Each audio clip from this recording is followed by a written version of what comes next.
you all doing? I know you missed me because I missed you too. And I mean, that is why I'm here. I'm back. And this is Tea Time with Anastasia Kiragu. And today I'm bringing you the hottest conversation on financial stability. I know most of you don't save. Man, I got you covered. So stick to this, this talk show till the end. And today I'm joined by an amazing person. Maybe you've seen him somewhere on your YouTube channel, somewhere scrolling. And today, he's here. Fully represented. And just to, move on to whatever I'm saying, kindly introduce yourself, tell us who you are, and yeah, for people to know you better, for them who don't know you. Thank you, Anastasia. A very good afternoon, Nairobi and the rest of the world. My name is Vincent Nyakomita. I'm a student of engineering at the University of Nairobi. I'm currently on my 5th year, and I'm glad to be here today. You've spoken about my show. My show is Vincent Broadcasting Network. Mm-hmm. It's all about the 3 letters that follow themselves on the keyboard. And now you've said that you're a 5th year. How's your 5th year going so far? Oh, well, 5th year is no joke. Mm-hmm. It is very bulky, but it's manageable. Mm. So for you who's thinking your second year is a lot, really? Ask Vincent how it's going.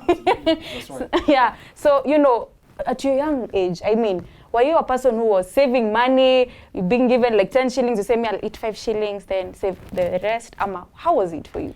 Well, growing up, finance was not taught to us. And we were not so keen about financial literacy. Mm-hmm. So we do what we'd see people do. If people would spend, we'd spend with them. All right? So I was not keen on finance. Until when I was growing up, I realized finance is a very important tool. So that's when I started becoming keen about it. Mm-hmm. Just a few months, a few years back. Now, what was your first investment like? The one that you said, like me, Vincent, I have this amount of money, and I feel like this one will be good to save because, this is my first investment. How was it for you? Well, my first investment was in stock market. Mm-hmm. It was not an easy journey, but it was quite worthwhile. I lost quite an amount of money because I was speculating. I was on the notion of get rich quick. So I got myself into stock market, lost some amount of money, but still up to date. I am not giving up anytime. Mm. And now the question of whatever you've said, like being rich, and you being a student, and are you working first of all? Not quite. Not quite. So I'm wondering now, where is this investment money coming from if you're not working? And you being a student at the same time, so how is it for you? All right, so Anastasia, there's one thing that we need to understand. Mm-hmm. We do not need to work for us to earn, okay? We can always create money passively. Mm-hmm. We can make money work for us, okay? So I do not work, but I do various things. I do sell. I do a lot of things outside. It's not formal employment, but it brings in a few coins. Mm-hmm. Now, I know for a person who's watching this would want to know, is the difference between you saving and investment now as Vincent? Good. So there's a certain show I've done. It's called Smart Saving and Smart Investing. Mm-hmm. All right. So a very good mentor of mine, talks about saving and investing. And he normally says, do not save what is left after spending, mm-hmm. but spend what is left after saving. So saving is given a priority. The first thing you need to do is you need to save whatever amount you get. So if you get a certain amount, live below your means, okay? So it's all about, if I have 100%, I save 40% and live as if I have 60%. Now, isn't that advocating for poverty? People to live below their means? No, it's not poverty. Mm-hmm. It's having a fully structured future, mm-hmm. right? So the only way you can take part in securing a better future is right now, mm-hmm. okay? And that is by being intentional about your finances. So it's not about poverty or any poverty mindsets. Mm-hmm. It's all about ensuring that your future is secure. Okay. And now I know, as a man, and let's say for an example, and I know this is what men go through, and a family person. Now, this man is the head of the house. This man needs to pay rent. Mm-hmm. This man has kids. Mm-hmm. This man has a wife. The wife needs an upkeep. Absolutely. So if I'm getting to somewhere around 10,000 shillings and I'm the head of the house, right.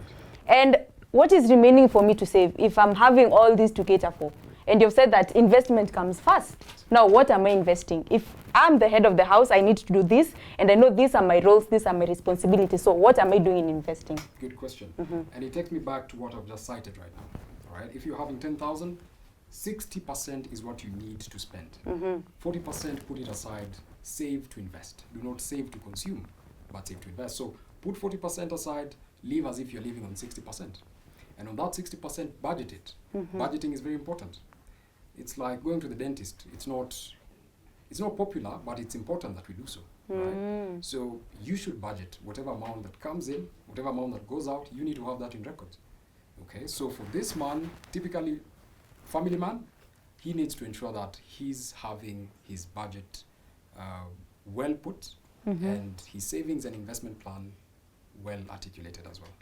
True. And now looking at it in the factor that, you know, because you're a man and now I'm interested in this. And beginning of this show, I said men don't have chamas. As people would say, you know, women, you have chamas you can save. I mean, by the end of 1 month, you'll have 10,000 from your chama. And now men don't do chamas. Do you go to chamas? Well, I don't go to chamas, okay? But a fancy word of a chama would be a circle, okay? But what I'd say is, for us men, if we'd like to save with groups, we can have something called an investment group, okay? What is an investment group? I'd find 10 people who have the same motive as me, who want to invest money. We pool our money, we ensure we find someone who can be able to invest this money on our behalf, and then we can distribute the profits. So necessarily it's not a chama, but it's an investment group. Okay. So I advocate that for men, right? If you want to have money secured, if you want to have your investments well done, find yourself an investment group. People with the same notion as you, people with the same motives as you, all right? And ensure your monies are well invested. And talk about now, you know, being invested. And now for a woman, and we know this, that we women are spendthrifts. And now I would want to buy something and my money is in that investment. Now, the problem is I'll buy it. Okay. Now, what is that factor that puts you, you know, like in a discipline mode? That you know that this money is this one and I won't touch it no matter what. Absolutely. That is all about budgeting, right? It's all about opportunity cost. You need to realize, do you need to buy what you want to buy? Do you need it? If not, then you can do without. Do you want to just buy it just for the show? You know, there's 3 things about money here, and I want us to appreciate this. Money is seen in 3 different ways. Number 1, the poor see money as a tool for paying bills.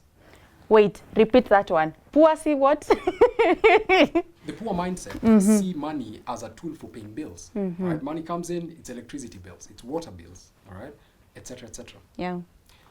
The middle class mindset sees money as a tool for flashing, right? Flaunting, buying expensive stuff, looking rich. That's a middleman's mindset.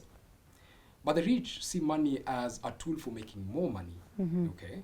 So the question goes back to you. How do you see money? Do you see it as a tool for making more money? Do you see it as a tool for paying bills? Or do you see it as a tool for looking rich? So think about that even as you... Okay, I've thought about that. And I'm tending to think now our celebrities are in the middle class.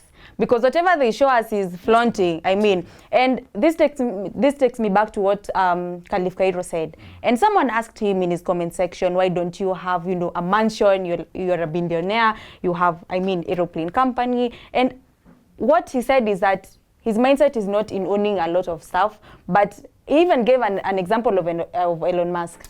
You know, having a lot of money doesn't mean you spend it according to how you feel like it's supposed to be. And now whatever you've said, that, you know, it's a good thing to know your stand and where you categorize yourself. So I hope by the end of this talk show, you who's watching us, you'll categorize yourself. Are you a poor person? Are you a middle person? Or are you a rich person when it comes to financing, when it comes to budget, when it comes, I mean, to investing? So see you after this short break.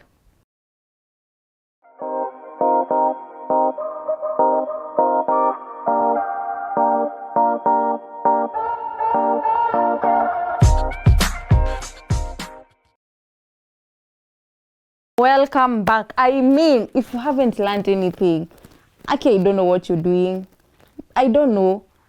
I mean, from knowing yourself, from knowing Vincent, from knowing where you can save and what investment will count in the next 15 years, in the next 10 years, not looking at the, you know, at the present time. And God, stick to the end, because I mean, this is our fun segment. This is the time I really enjoy because we get to know our guest better, we get to know Vincent better, what he likes, what he doesn't like. So this is the hot mic, and today we're playing this or that. So basically you're choosing a question. So let us just jump straight into it. So comedy or horror movies? Comedy. Comedy. You don't like being scared. Okay. No, people who study investments are scared, and the way they invest money, and people fear money. Anyway, it's okay. It's okay. Dogs or cats? Dogs, any day. Oh, I'm also a dog person. Books or movies? Books. Coffee or tea? Coffee. Oops. Then we have, are you a morning person or a night person? Well, I'm a night owl. I think I work best at night. In the morning? In the mornings, I don't like really much of strain, so night owl. Okay, a live concert or listening at home? Live concerts. Oh, you're a social person. So, an outgoing person, ice cream or a milkshake? Ice cream. Road trip or airplane? Airplane. Hey, fly me to Maldives. Hey. Oh, Yeah, okay. Shopping online or in a store? in a store. Okay. Then the last one, group project or solo work? Group projects. What? Yes. Who loves group when you can work alone? Collaboration. Hey, please ask my third years. They'll tell you the full story. Anyway, one word you can tell a person who will be watching this, from financial stability to, if they want to know you better, how will they get you? Right. Yeah, so that's your camera. So one thing I'd like to mention to all these viewers is you should monetize your passions, right? So if there is anything that you love doing, monetize it. Find the best way possible as per how you can be able to make an income out of what you love. In so doing, it becomes easy, it becomes fun. You wake up in the morning motivated, ready for the day, and you become intentional about your future. So monetize your passions. And where can people get you? People can get me on various social media platforms. On LinkedIn, I'm Vincent Nyakomita. On TikTok, I'm Vincent Nyakomita. On YouTube, I'm Vincent Nyakomita. Okay, and also here, everywhere, tea time. And I mean, this was a fun show. I mean, we've learned a lot. Basically, we've learned. And that was the goal of this, episode. And yeah, remember, you can just converse with us. Tell us what you've learned during the whole talk show. If there's a question you want to ask Vincent, remember, you can ask via, our comment section.